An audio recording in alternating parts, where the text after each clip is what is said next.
जन्मोत्सव मनाइरहँदाखेरि मैले यो वर्षभरि के गरेँ र आगामी वर्ष अब मैले के गर्छु त भन्ने एक खालको रिसोल्युसन पनि गर्ने चलन हुन्छ। मैले धेरै यङ फेस देखिरहेको छु कम्पनीको कर्मचारीहरूमा। तपाईँहरूले आज यो वार्षिक उत्सव उल्लासमय तरिकाले मनाउनु होला र सँगसँगै आगामी वर्ष मैले के गर्छु भनेर कम्पनीको श्रीवृद्धिको लागि, तपाईँको आफ्नो श्रीवृद्धिको लागि र समग्र राष्ट्रको र यसका उपभोक्ता जो जनताहरू हुनुहुन्छ उहाँहरूको हित र सुविधाको लागि एउटा कमिटमेन्ट पनि गर्नुहोला भन्ने आग्रह पनि गर्न चाहन्छु। यहाँ धेरै नै विषयहरू आइसकेको छ। यो कम्पनीलाई वास्तवमा सरकारले साबिकको खाद्य संस्थान र नेसनल ट्रेडिङ लिमिटेडलाई मर्ज गरेर खाद्य व्यवस्था तथा व्यापार कम्पनीको रूपमा एउटै कम्पनीको रूपमा चाहिँ स्थापित गरेको छ र तपाईँहरू सौभाग्यशाली पनि हुनुहुन्छ। एउटा रेडिमेड सम्पत्ति, रेडिमेड इन्स्टिट्युसन र रेडिमेड प्रोपर्टी सहित तपाईँहरू यहाँ काम गर्न पाउनुभएको छ। एउटा व्यवसायीले, एउटा व्यापारीले ऋण धन गरेर व्यापार चलाउँछ, उसले हरेक वर्ष प्रगति गर्दै गएको हुन्छ। तर मलाई दुःख पनि लाग्छ, हामी अलरेडी एभाइलेबल सम्पत्तिमा छौँ। त्यो सम्पत्तिमा हामीले परिचालन गरेर हाम्रा ग्राहकहरू पनि प्रशस्तै छन्, तर पनि कम्पनीको अवस्था हामीले सोचे जस्तो छैन। यसमा चाहिँ साथीहरूले अलिकति आफूलाई सेल्फ रिफ्लेक्सन पनि गर्नुहोला एकछिनलाई, किनभने तपाईँहरू भनेको एउटा व्यापारिक कम्पनी हो। सँगसँगै सरकारले नेपालको संविधानले तोकेअनुसारको सरकारको एउटा सोसल रेस्पोन्सिबिलिटी हुन्छ।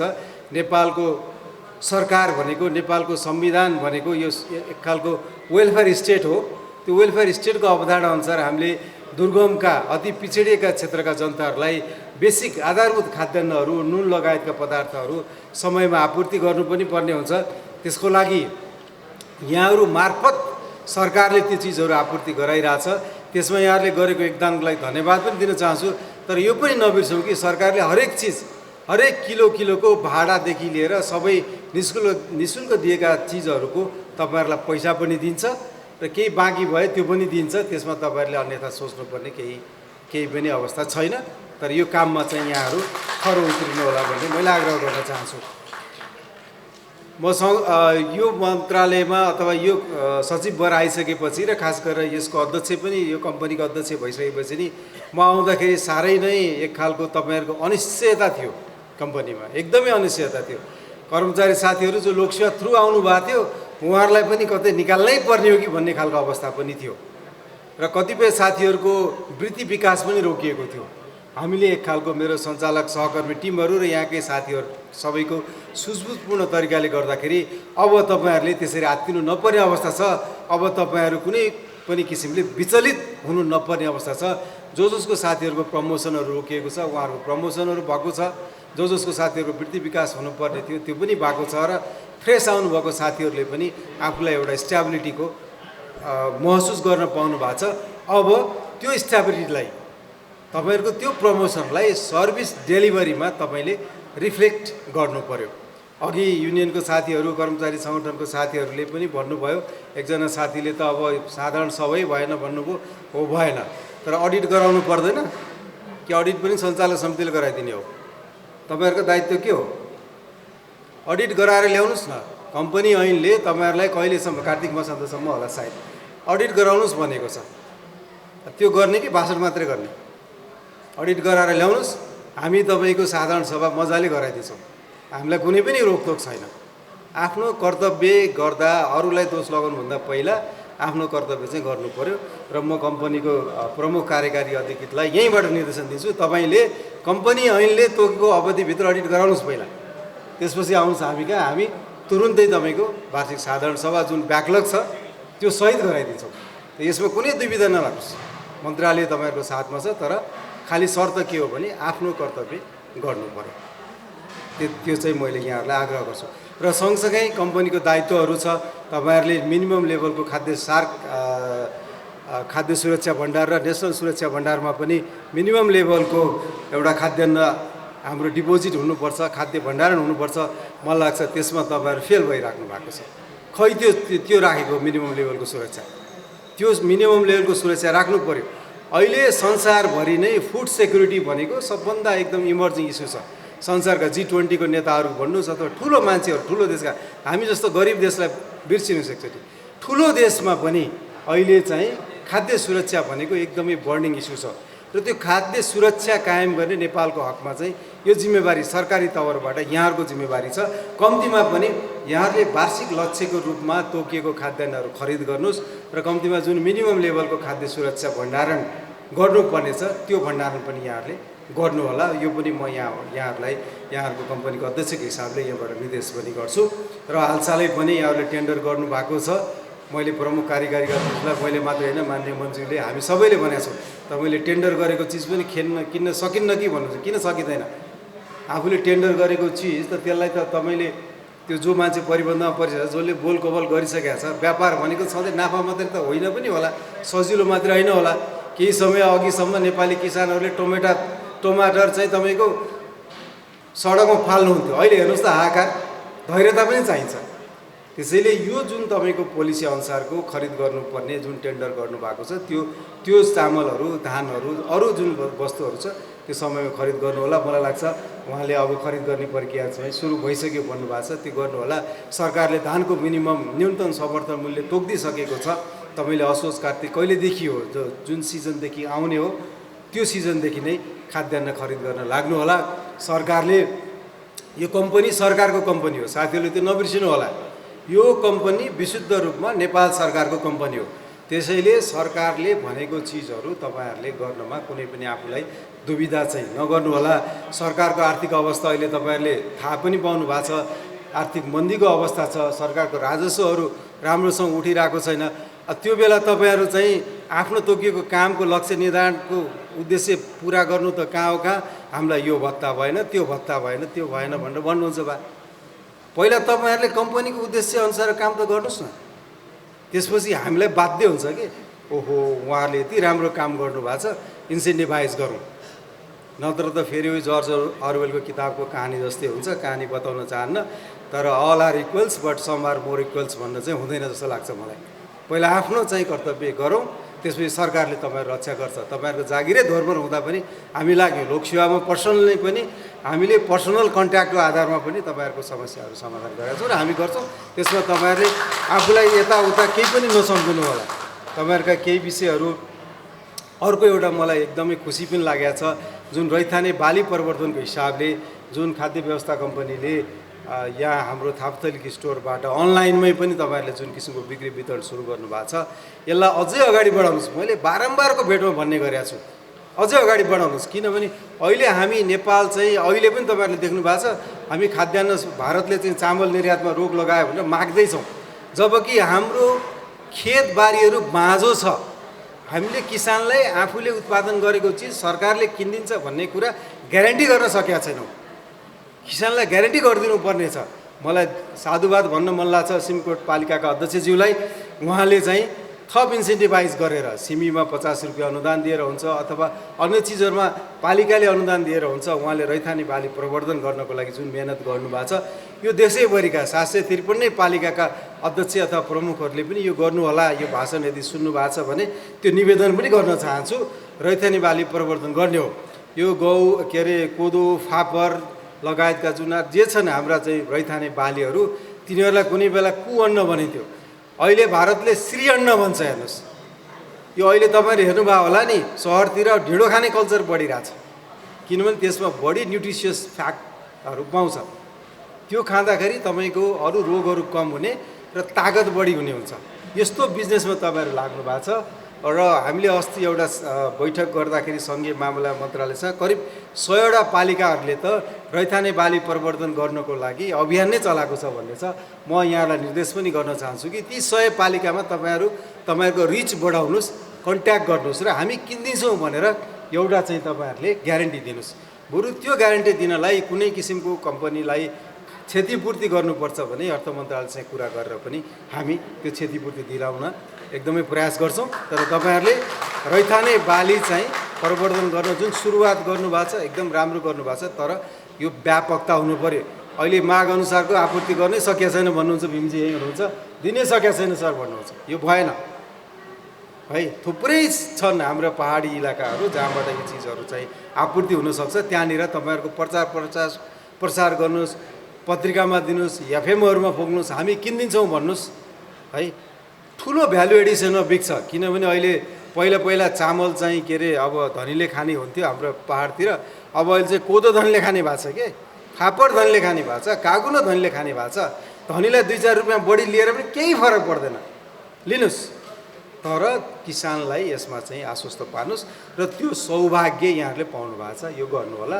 यहाँहरूको पछाडि हामी छौँ, हामीले यहाँहरूलाई कसरी सपोर्ट गर्नुपर्छ त्यसमा हामी पक्कै पनि साथ सहयोग दिन्छौँ। यहाँहरूले भन्नुभयो यो मदिराहरू अथवा पुरानो चाहिँ के नेसनल ट्रेडिङको कतिपय प्रेसियस वस्तुहरू यहाँ गोदाममा स्टोर भएको छ, त्यो भएको छ भन्ने थाहा पाएर हामीले त्यसमा चाहिँ रेभिन्यूको विषय पनि, किनभने त्यहाँ राजस्व छुटको विषय हुन्छ, राजस्व छुटको विषय मन्त्रालयले सञ्चालक समितिले मात्र निर्णय गर्न नसक्ने भएको कारणले गर्दाखेरि त्यसमा सहमतिको लागि करिब 4 महिना अगाडि सञ्चालक समितिले निर्णय गरेर अर्थ मन्त्रालयमा त्यसमा सहमतिलाई पत्र पठाइसकेका छ। अब मलाई थाहा छैन यहाँ तपाईँहरू व्यवस्थापनबाट कतिचोटि जानुभयो अर्थ मन्त्रालयमा त्यो सहमति लिन, कि त्यसमा पनि सञ्चालक समितिले धाइदिनु पर्ने हो?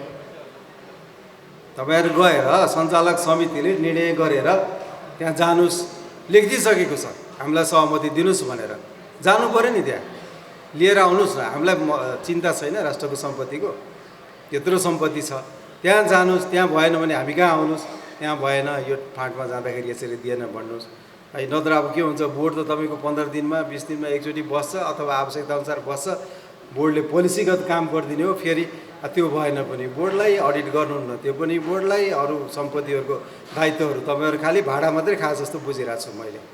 व्यापार गरेर पनि खानुपर्ने भयो, अलरेडी भएको जग्गाको भाडा मात्रै उठाएर त्यसमा पनि कतिपय ठाउँमा चाहिँ मैले सुनेको सम्पत्ति संरक्षणको पनि अभाव भइरहेछ भन्ने सुन्छु। कारोबार गर्नुपर्ने, त्यसको मेन्टेनेन्स गर्नुपर्ने, गोदामहरूको प्रपर व्यवस्थापन गर्नुपर्ने, त्यो विषयमा पनि साथीहरूले अलिकति ध्यान दिनु होला। किनभने मैले फेरि पनि निवेदन गर्छु, हामी यस्तो ठाउँमा छौँ कि हामी एकदम ट्रेजर सम्पत्तिमाथि उभिरहेछौँ कि अलरेडी एभाइलेबल सम्पत्तिमाथि, त्यसको संरक्षण गरौँ, त्यसको प्रोटेक्सन गरौँ, त्यसको प्रवर्धन गरौँ, त्यसको व्यापार गरौँ, नाफा कमाउँ। नाफा कमाइसकेपछि हामीलाई पनि बाध्य हुन्छ तपाईँहरूलाई अरू इन्सेन्टिभ दिउँ, अरू खर्चहरू दिउँ। जहाँसम्म सरकारसँग केही पैसा लिन बाँकी छ त्यो हामीलाई थाहा छ, त्यो पैसाहरू पनि आउँछ। तपाईँहरूको कतिपय ट्याक्सै तिर्नुपर्ने पनि छ, त्यसमा एडजस्ट गर्न पनि सकिएला। तर अहिले तत्कालको लागि मलाई लाग्छ नेपाल सरकारमा केही रिसोर्स क्रन्च पनि छ, त्यो हिसाबले हामीले बुझेर पनि बुझाउनु पर्ने अवस्थाहरू पनि छ। त्यो बाध्यताहरू हामी सबै नेपाल सरकार वा मातहतको निकाय भएको कारणले गर्दाखेरि त्यो पनि हामीले अलिकति बुझौँ भन्ने चाहिँ म तपाईँहरूलाई आग्रह गर्न चाहन्छु। अब कतिपय चाहिँ यो तपाईँहरूले बिजनेस प्लानको कुराहरू पनि गर्नुभएको छ, यसलाई एउटा बिजनेस इन्टिटीको रूपमा अगाडि बढाउने हो। हालसालै पनि पूर्व सचिवज्यूको अध्यक्षतामा पनि प्रदेशसँग कसरी लिङ्क गर्ने भन्ने एउटा स्टडी भएको छ। त्यो स्टडीको बारेमा पनि हामीले एकचोटि बोर्डमा छलफल गरिसकेका छौँ र फेरि पनि अझै मोडर्न तपाईँहरूलाई अझै यो अहिलेको कन्टेक्स्टमा अझै कसरी चलाउने भनेर यो असारमा पनि मन्त्रालयले एउटा चाहिँ तपाईँको चार्टर एकाउन्टेन्टलाई नै कमिसन गरेर बिजनेस प्लान बनाइदिनुहोस् भनेर त्यहाँ कमिसन पनि गरिसकेका छ। हामीले त्यो रिपोर्ट पनि लिइसकेका छौँ र त्यो रिपोर्टको बारेमा पनि यहाँहरूसँग छलफल गरेर तपाईँहरूलाई एउटा एकदम सक्षम कम्पनीको रूपमा ग्रो गर्ने हो। किनभने मैले धेरै यङ साथीहरू देख्छु, तपाईँहरूको भाग्य, भविष्य, करियर सबै यसैमा छ। अथवा पुरानो साथीहरूको पनि रिटायरमेन्ट बेनिफिट्सदेखि लिएर अरू सबै तपाईँको पारिवारिक सोसल सेक्युरिटी पनि सबै यसैमा छ।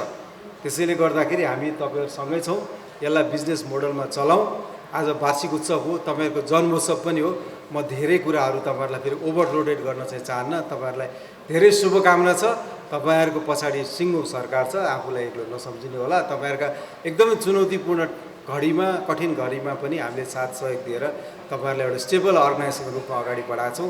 अब तपाईँहरूले पनि यसलाई बिजनेस जोडिएको छ, यो बिजनेस इन्टिटीको रूपमा आफ्नो काम गर्नुहोला र खास गरेर पिछडिएका दुर्गम क्षेत्रहरूमा साल ट्रेडिङको मैले हाम्रो महाप्रबन्धकज्यूलाई देखिरहेको छु, उहाँहरूसँगै मिलेर दसैँ तिहार लगायत दुर्गम क्षेत्रमा जुन मिनिमम लेभलको बेसिक चिजहरू छ, नुनदेखि लिएर चामलदेखि लिएर त्यस्तो पदार्थहरूको ढुवानी अहिले दसैँ तिहार पनि आइरहेको छ, बर्खा पनि छ। यो सबै विषयलाई दृष्टिकोण गरेर जनतालाई संविधानले अनुभूत निर्दिष्ट गरे अनुसार एउटा सोसल वेलफेयर स्टेटको रूपमा चाहिँ अत्यावश्यक वस्तुहरूको चाहिँ निर्बाध आपूर्ति मिलाउनु होला, मिलाइ पनि राख्नु भएको छ।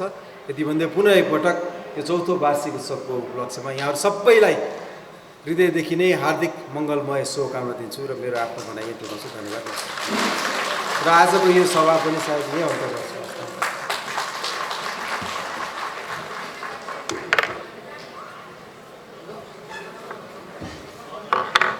सर्वप्रथम त यस खाद्य व्यवस्था तथा व्यापार कम्पनी लिमिटेडको चौथो वार्षिक उत्सवको अवसरमा आयोजित यस कार्यक्रममा मलाई प्रमुख अतिथिको रूपमा आमन्त्रण गर्नुभएकोमा आयोजकलाई धन्यवाद दिन चाहन्छु।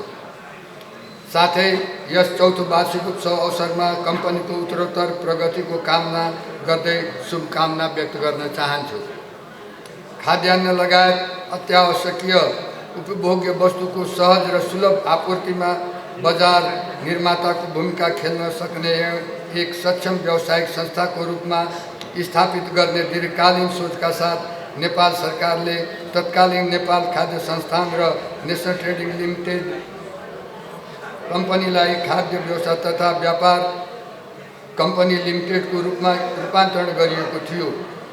निजी क्षेत्रले सेवा पुर्याउन नसकेका दुर्गम जिल्लाहरूमा खाद्यान्न आपूर्ति गर्ने, उत्पादक किसानहरूलाई उत्पादनको उचित मूल्य प्रदान गर्ने, नेपाल सरकारले निर्धारण गरेको समर्थन मूल्यमा कृषि उपज खरिद गर्ने, शहरी क्षेत्रमा समेत मूल्य स्थिरीकरणको लागि वस्तु तथा सेवा उपलब्ध गराउने, खाद्य सुरक्षाका लागि तोकिएको परिणाममा खाद्य वस्तु भण्डारण गर्ने र कम्पनीलाई दिगो रूपमा सक्षम बनाउन व्यावसायिक क्रियाकलाप विस्तार गर्ने जस्ता महत्त्वपूर्ण जिम्मेवारी निर्वाह गर्दै आइरहेको छ। हाल यस कम्पनीले अनलाइन पोर्टल मार्फत काठमाडौँ उपत्यकामा विभिन्न खाद्यान्न सामग्रीहरू होम डेलिभरी गर्ने व्यवस्था पनि गरेको छ। आगामी दिनमा यसलाई थप विस्तृत बनाई उपत्यका बाहिरका अन्य स्थानहरूमा पनि विस्तार गरी सेवा प्रवाह गर्ने र सर्वसाधारणलाई सुविधा उपलब्ध गराउने सम्बन्धमा कम्पनीको ध्यान जानेछ भन्ने विश्वास लिएको छु। नेपालको संविधानले खाद्य व्यवस्था सम्बन्धी हकलाई मौलिक हकको रूपमा लिएको छ, जस अन्तर्गत प्रत्येक नागरिकलाई खाद्य वस्तुको अभावमा जीवन जोखिममा पर्ने अवस्थाबाट सुरक्षित हुने कुरा सुनिश्चित गरिएको छ। यस संवैधानिक व्यवस्था कार्यान्वयनका लागि कम्पनीले सरकारको मुख्य संयन्त्रको रूपमा रही सहयोग पुर्याउनु पर्ने हुन्छ। खाद्य सम्प्रभुता र खाद्य सुरक्षाको प्रत्याभूति हुने गरी बजारमा खाद्य वस्तुको मूल्य वृद्धि नियन्त्रण गर्ने, मूल्य स्थिरता कायम गर्ने, आफ्नो सेवा र व्यापार विविधीकरण गर्ने, आर्थिक अनुशासन कायम गर्ने तथा नवीन व्यावसायिक कार्ययोजनाको कार्यान्वयनबाट व्यावसायिक संस्कारको विकास गरी उत्पादक, किसान, उपभोक्ता तथा ग्राहकहरूलाई उच्चतम सन्तुष्टि दिने तर्फ कम्पनी सदैव अग्रसर रहनेछ भन्ने विश्वास पनि मैले लिएको छु। यसका लागि कम्पनीले दीर्घकालीन व्यावसायिक योजना र वार्षिक कार्ययोजना बनाई तदनुरूप आफ्ना क्रियाकलापहरू सञ्चालन गर्नुपर्ने देखिन्छ। सोको लागि आवश्यक तयारी गरी क्रियाशील रहन कम्पनीका व्यवस्थापक, सञ्चालक तथा पदाधिकारीको महत्त्वपूर्ण योगदान रहने अपेक्षा समेत लिएको छु। साथै कम्पनीले सञ्चालन गर्ने उपयोगी र व्यवहारिक क्रियाकलापमा नेपाल सरकारको सदैव सकारात्मक सहयोग रहने प्रतिबद्धता पनि व्यक्त गर्न चाहन्छु। अन्त्यमा राज्यले दिएको दायित्व पुरा गर्न आगामी दिनहरूमा यस कम्पनीको व्यवस्थापन पक्ष एवं सम्पूर्ण कर्मचारीहरूमा थप लगनशीलता, उत्साहका साथ विश्वसनीय एवं प्रभावकारी सेवा प्रवाह गर्न थप उत्प्रेरणा मिलोस् भन्ने शुभेच्छासहित कम्पनीले चौथो वर्ष पार गरी पाँचौँ वर्षमा प्रवेश गरेको सुअवसरमा कम्पनीको उत्तरोत्तर प्रगतिको कामना गर्दछु। धन्यवाद।